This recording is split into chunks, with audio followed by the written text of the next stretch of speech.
يوم جديد وأفكار جديدة ومَج جديد كمان، يالّا بينا نشوف أول فكرة. أول فكرة معانا ودي نصيحة، أي إزازة زيت تخلص اعمليها بالمنظر ده علشان ما حدش يستخدمها إنه يمليها تاني ويرجع يبيعها تاني بزيت مغشوش.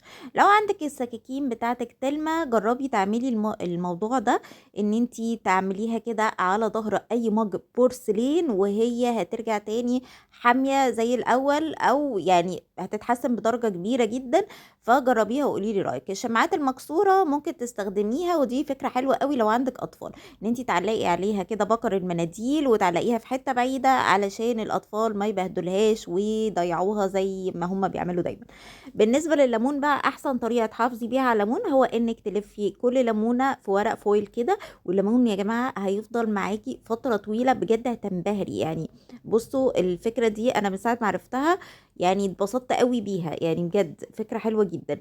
بالنسبة بقى لو عندِك الdispenser بتاع الصابون بينزّل كتير، جرّبي حُطّي توكة أو أستك بالمنظر ده وهو هينزّل لِك كمية أقل وبكده هتوفّري أكتر. عندِك كمان الtrend بُصّوا بقى الtrend بتاع المعجون ده إنه بيشيل المانيكير، أنا حبيت أقول لكم إنه trend على الفاضي، المعجون سِبته و ولا شال المانيكير ولا شايل أي حاجة، قعدت أشيل في صباعي كده ولا في أي حاجة، فما تعمليهوش وما يعني ما تثقوش فيه خالص. بالنسبة بقى الحوض بتاعِك قبل كل يوم لمّا تنامي اعمليه كده بيكربونات وخل وسيبيه كده بقى مَيّة سخنة مغلية، وسيبيه كده بقى طول الليل لمّا تصحي تاني يوم، عايزة أقول لِك إن بيعقّمها بينضّفها ما فيش روايح، بجد بيبقى حلوة جدًا. عندِك بقى بعد أكلتِ سمك، عندِك هاموش، ناموس في البيت، جرّبي قشر اليوستفندي وده الموسم بتاعه احرقيه كده على النار، عايزة أقول لِك إن الدخان اللي طالع منه والزيوت العطرية بتاعته دي لمّا بتتحرق بتضيّع أي حشرات.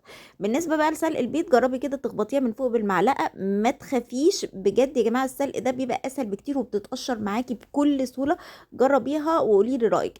عندِك بقى تصفية الزيت، جرّبي كده حُطّي فويل في الفتحة بتاعة الحوض وابتدي إن أنتِ ارمي فيها الزيت المستخدم أو اللي هترميه وهتشيليه بكل سهولة.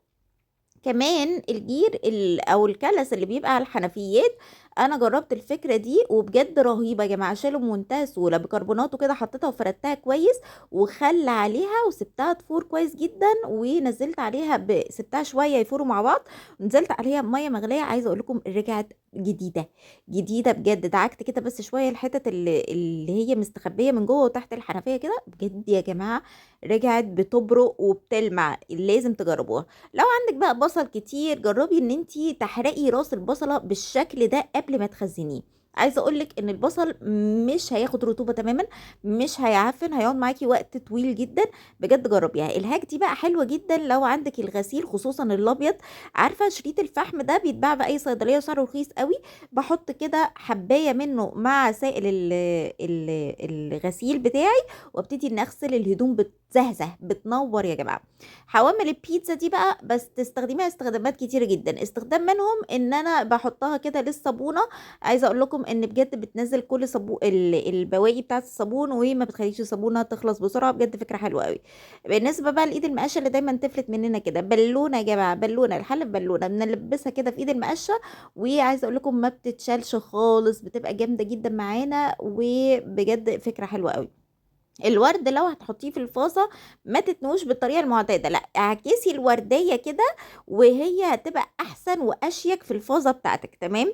عندي طريقة تانية لو أنتِ ما عندكيش فويل لتصفية الزيت، جربي حطي كيس عادي خالص، كيس أنتِ مش محتاجاه، والكيس ده أنا حسيته عملي أكتر من الفويل، لأنه ما بيتقطعش، بينزل لمسافة كبيرة جوه الفتحة، فعندِك الفكرتين.